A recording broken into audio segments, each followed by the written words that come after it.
देश का political show समय 12 से 2 आप देख रहे हैं एबीपी न्यूज पर। और अब बात जरा हरियाणा की करते हैं, जहां आईएनएलडी के प्रदेश अध्यक्ष नफे सिंह राठी की हत्या का जो मामला है राजनीतिक तौर पर तूल पकड़ता हुआ नजर आ रहा है। देखिए अभी तक इस मामले में क्या हुआ है ये जान लीजिए आप। 7 लोगों के खिलाफ एफआईआर दर्ज हुई है, जिनमें पूर्व विधायक नरेश कौशिक का नाम भी है।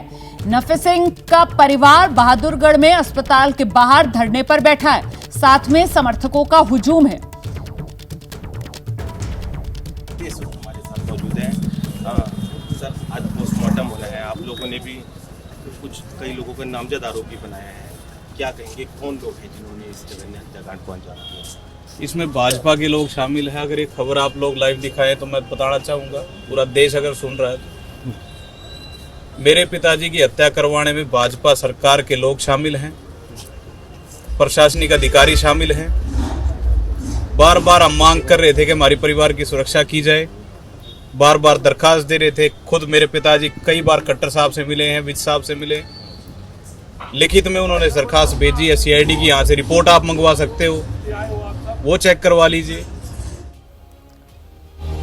ये जितेंद्र राठी को आप सुन रहे थे, नफे सिंह राठी के बेटे हैं और साफ तौर पर अपने पिता की हत्या के लिए कटघरे में बीजेपी सरकार को खड़ा कर रहे हैं। और ऐसे में वो सवाल, चुनावी साल में मर्डर कितनी मुश्किल में है खट्टर? अक्कू जी, इस मर्डर से खट्टर कितनी में मुश्किल में ये तो नहीं कहा जा सकता। हाँ। लेकिन ये जरूर है कि जो शांतप्रिय राज्य की जो तथाकथित छवि थी उस पर जरूर डेंट पड़ा है।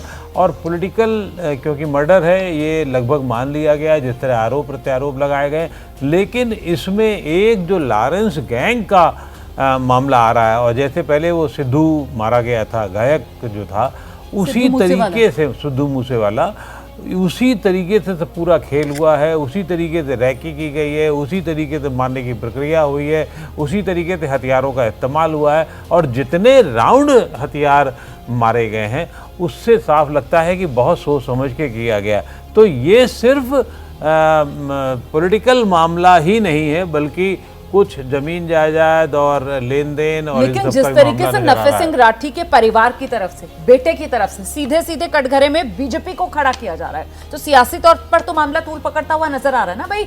सरकार किसकी है? बीजेपी की। मुख्यमंत्री कौन है? खट्टर साहब। और नाक के नीचे वहां पर कानून व्यवस्था पर इतना बड़ा सवालिया निशान। राकेश शुक्ला जी, देखिए इस देश में राजनीतिक हत्या बीमारी की तरफ फैल रही है। आप देखेंगे कि एनसीआरबी की रिपोर्ट है कि 2010 से 2019 तक 161 राजनीतिक हत्याएं हुई हैं। उसमें नंबर 1 पे पश्चिम बंगाल है।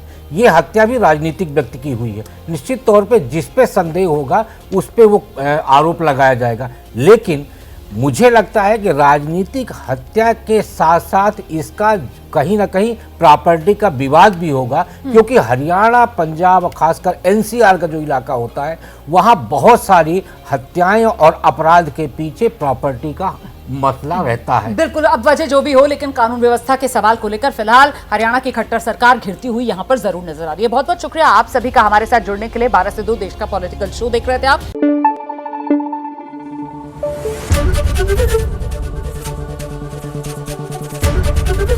एबीपी न्यूज आपको रखे आगे।